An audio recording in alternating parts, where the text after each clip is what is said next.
Good. How we doing? I mean, how often does this happen for you as a coach where you're going into a Friday with nobody on the injury report?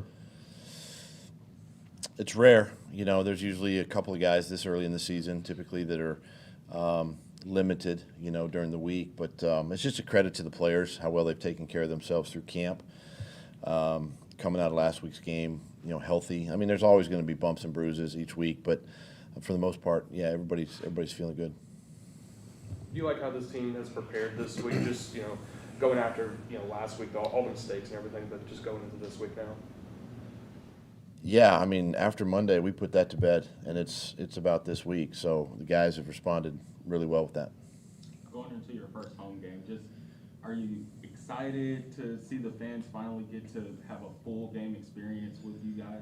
Yeah, I mean, I'm looking forward to a great crowd. Sunday at 1, and obviously we know it's a division opponent, and we're focused on that, and just playing hard, playing fast, and seeing what happens. But really looking forward to playing in front of our fans. Does Press, having been there last year, give you any kind of advantage or help at all or anything? I mean, he knows the personnel a little bit. Obviously knows the coaches there and all of that. But we're so focused, and he's so focused on game planning for us and getting our guys prepared, this week. But there's definitely some things that, with his knowledge and understanding that he could definitely pass along. When you have been in the league as long as you have, you're probably always going to be coaching against somebody that was on a staff you were on at some point. So we probably make way more of that than it really is, right? It happens all the time, and you're right, it does. And look, it's hard, even when you have a player from that team, that you're playing, they're so enamored with getting ready themselves to play, to go back and rethink of all the things that went on where they either coached or played. It's hard, to do. But the guys, in this case too, I think just have done a great job of just, in Press's case, just preparing, our offense to get ready and play this week. You do have a little tour going this year, though. I mean, you got Carson last week, Frank this week, you got Philly coming up, and you have Kansas City.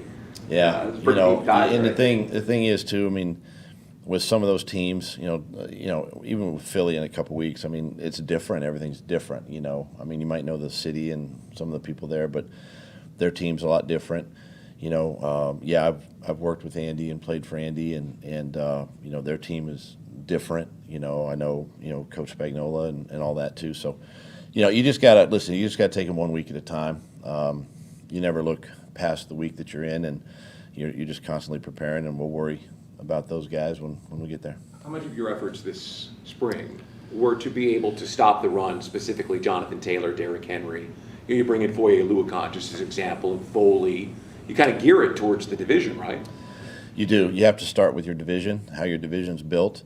You've got some great running backs in this division, and obviously stopping the run is imperative. It's a key to winning football games, in the AFC South. So it was a focal point, in the spring through free agency and obviously the draft to try to, put some pieces in place to help slow down the run. What about Taylor stands out when you watch this guy is so powerful and strong, and he's got a great, one-step move, and I think he's got great vision, and he's just – and the way they block, he's got the ability to really wind the ball back behind, B blocks and stuff like that, and just a talented guy. And they do a great job of scheming the front that they're playing, and so makes it hard, and that's why for us it's just maintaining discipline, with your run lanes.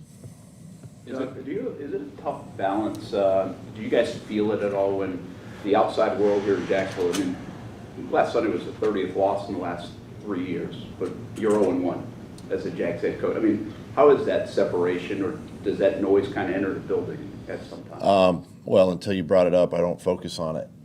Honestly, it's about trying to go 1-0 this week, and we learn from our mistakes, we move on from them. But in our case, new team, new year, new set of circumstances, new coaching staff.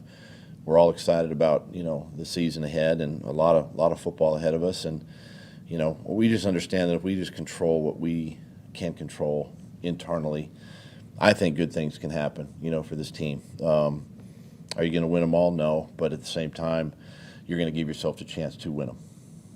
When you mention controlling what you can control, is it difficult for the Colts? They're really amped up for this game. They haven't won in Jacksonville in years. Is it difficult for you and the coaching staff to kind of get your players to be amped up as well, even though it's a division game, but it's a little bit more important for Indy, I think? I think it's important for both teams, home game for us, division opponent. We understand, what the Colts might be doing, but at the same time, we've got to have the same intensity, right? We've got to match that intensity, and our guys are eager to get out on the field, and should be a great football game. And I can't go back in time. You can't change anything, obviously, and you control today and get better today, and continue to prepare the team for Sunday. What do you like about how your guys attacked this week?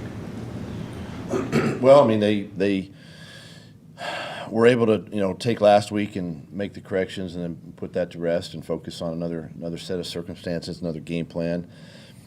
Coming out Wednesday and understanding the base game plan on Wednesday, and yesterday was a good practice yesterday, and it's just a matter of just stacking days and just staying consistent, improving and showing that improvement amongst the guys, and you just keep building, and each week you get a little bit better as a team. You mentioned all week eliminating correctable mistakes. How do you coach that without overemphasizing it, or how do you approach that? Well, I just approach it through the film study, and just showing the guys. And then it's not so much about pointing out the mistake, because they know they made the mistake, but it's how we as coaches how do you correct the mistake, right? So here's what you should have done, right? This is the way that we teach it. Let's get back to the fundamentals. Let's get back to the basics. And that's the way you move through some of those mistakes that are made on game days. Good. Thanks, Coach. I think we're gonna